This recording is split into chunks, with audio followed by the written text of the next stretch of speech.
کلمہ پڑھتے ہی آگے حضور کی بارگاہ میں عمر بن خطاب عرض کی، حضور کیا ہم حق پر نہیں ہیں؟ آقا فرماتے ہیں عمر ہم حق پر ہیں۔ تو پھر عرض کرتے ہیں عمر بن خطاب، حضور جب ہم حق پر ہیں، جب آپ سچے ہیں، آپ کا قرآن سچا ہے، آپ کا اسلام سچا ہے، تو پھر چھپ چھپ کر نماز پڑھنے کا کیا مطلب ہے؟ عرض کرتے ہیں تو آقا فرماتے ہیں کہ ابھی تعداد ہی کچھ نہیں ہے، 40 تو مسلمان ہیں۔ تو حضرت عمر عرض کرتے ہیں حضور آپ مہربانی کریں، صرف اجازت دے دیں۔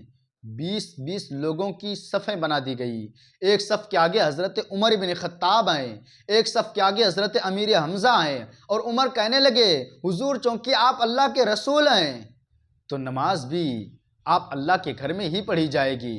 حضرت عمر بیت اللہ شریف کے بیچ میں کھڑے ہو کر کے نعرہ لگاتے ہیں اور فرماتے ہیں کہ اے لوگوں میں عمر ہوں اور تم مجھے بھی جانتے ہو، میرے باپ کو بھی جانتے ہو، میرا قبیلہ بھی جانتے ہو، اور میں نے پڑھ لیا ہے محبوب کا کلمہ۔ اب جس کو اپنے بچوں کو یتیم کرانا ہو، اپنے بیویوں کو بیوہ کرانا ہو، وہ آئے آج عمر کو نماز پڑھنے سے روک کر کے دکھائے۔